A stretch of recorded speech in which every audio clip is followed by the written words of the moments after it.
everybody, it's JT Sports Match, you guys, with another video. In this video, I'm going to be talking about players the Cincinnati Bengals should target in free agency. Now, before I begin, make sure you like the video, subscribe to the channel, because I upload NFL videos, XFL videos, and college football videos daily. And please hit that like button, because when you hit the like button, it really helps the video when it comes to YouTube algorithm and analytics and things like that, and it helps my videos rank higher. So please hit that like button. Even if you don't subscribe to the channel, please just hit the like button, please. So, the Cincinnati Bengals free agent targets. Players I feel the Bengals should target in free agency. Now, the Bengals, to be honest, aren't as bad as a lot of people think they are, talent-wise. Now, I can't speak for the ownership and the coaching, but talent-wise, this Bengals team is only a few positions away from being back to being playoff contenders. Now, the things that I think they need the most, the number one priority should be improving the offensive line. The offensive line was really bad,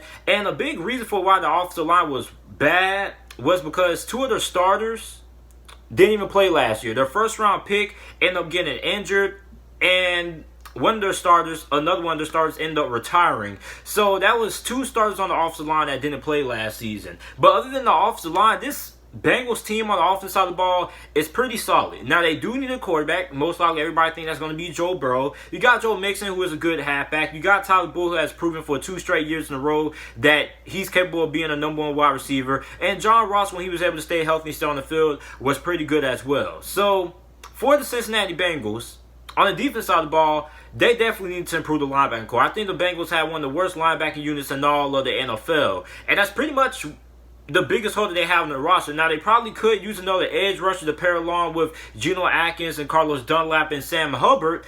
But I think the Cincinnati Bengals are offensive line and a few key players away on defense from being back to being playoff contenders. Now, the first player I think the Bengals should target, it should be Jadeveon Clowney. Now, Jadeveon Clowney, I mean, he's probably the best defensive player available in free agency, and the Bengals have a lot of cap space to go out and get a guy like a Jadeveon Clowney. Now, Jadeveon Clowney specifically has said that he wants to play for a contender, but I mean, money talks. So if the Cincinnati Bengals are able to cash out Jadeveon Clowney, I think this could be a pretty good addition to the Cincinnati Bengals defense, because look, pairing Jadeveon Clowney up with Sam Hubbard, who I believe had 8.5 sacks last season, Carlos Dunlap, who had 9 sacks last season, and Geno Atkins, that's going to be a really formidable pass rush that the Cincinnati Bengals are going to have. And it's probably going to be one of the best pass rushing units in the NFL, on par with guys like the Pittsburgh Steelers and the 49ers. So Jadeveon Clowney to the Cincinnati Bengals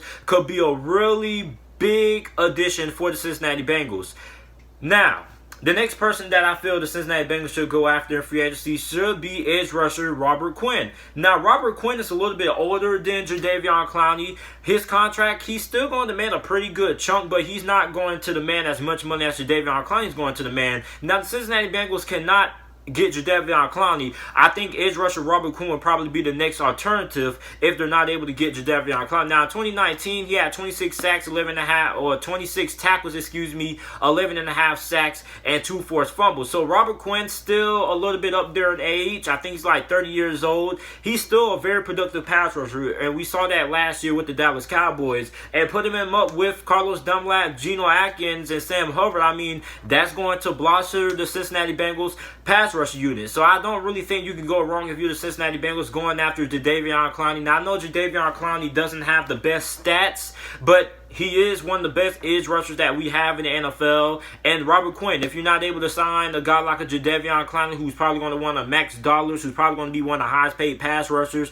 in the NFL, if you don't want to put up that kind of money if you're the Cincinnati Bengals, you can go out and you can sign edge rusher Robert Quinn. Now, edge rusher Robert Quinn, like I said, he's still going to demand a pretty decent salary, but it won't be as expensive as a guy like a Jadeveon Clowney. Next up, I think the Cincinnati Bengals should sign linebacker Reggie Ragland. Now, Reggie Ragland was a linebacker for the Kansas City Chiefs last season, and he didn't really get a lot of action, basically. In 2019, he had 23 tackles and just 2 sacks. Now, Cincinnati Bengals could use an overhaul when it comes to their linebackers. I really think they could let go of every single one of their linebackers, because their linebackers are really not that good. Their linebackers are pretty much the biggest thing that's holding back their defense from being one of the best defenses in the NFL with how bad that they play. They can't cover And I mean, their linebackers are just awful. So you start off with linebacker Reggie Ragland. So the good thing is that Reggie Ragland might not have a lot of good stats because of last season, because of how loaded the Kansas City Chiefs were at the linebacker position.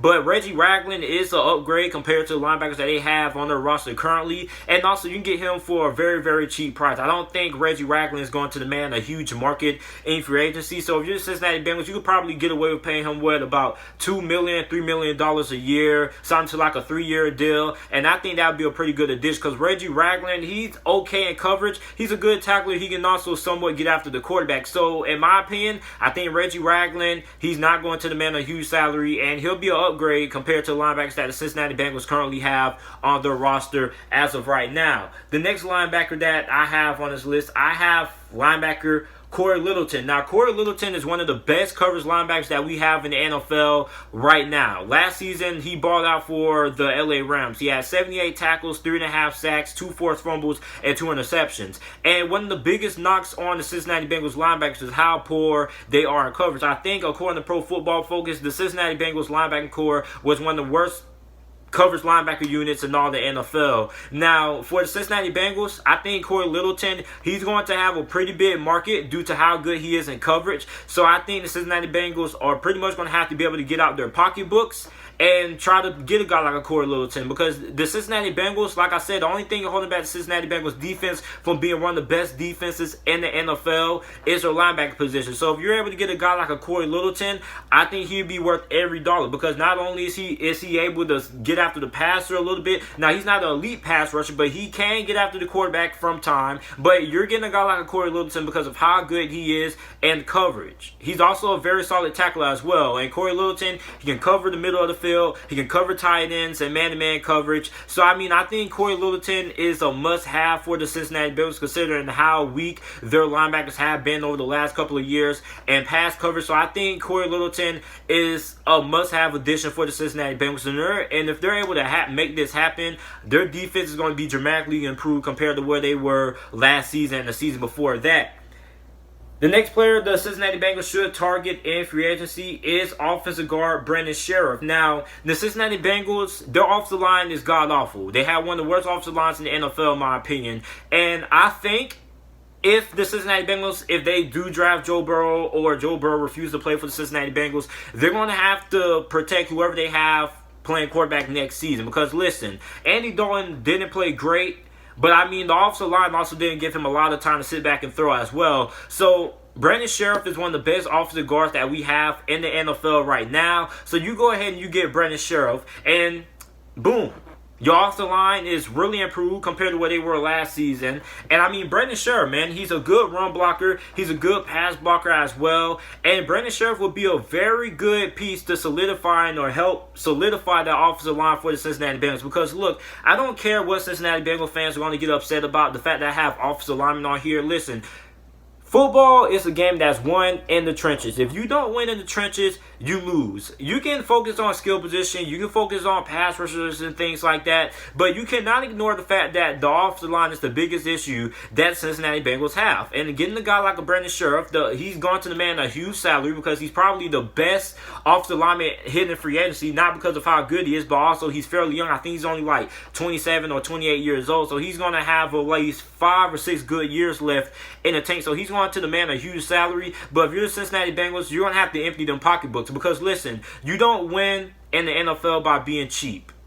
Teams that win in the NFL, they spend money. Even the New England Patriots had to spend money. They spent a lot of money paying Stephon Gilmore a couple of years ago in free agency, and it worked out for them. So even teams like New England Patriots have to empty their pocketbooks every once in a while and get a marquee free agent. And if you're Cincinnati Bengals, I think Brandon Sheriff is pretty much, if you're not able to get any one of these guys on the list, I think Brandon Sheriff should be that guy that Cincinnati Bengals fans should really want, because that offensive line is really bad. And the last player that I have offensive tackle, Brian Bulaga. Now, Brian Bulaga is like 31 years old, but he doesn't have that much left in the tank, so I think you could really get away with giving him like a 3-year deal that's really cheap, maybe like $7 million a year, or $8 million, somewhere around that range, but it'll be well worth it, because, listen, it's hard to find elite offensive tackles in the NFL. It's really rare. It's really rare to find good or even average starting offensive tackles in the NFL. Brian Bulaga is one of the best offensive tackles in the NFL, and for the Cincinnati Bengals, he would be a good piece in protecting the blind side, whoever be the starting quarterback for the Bengals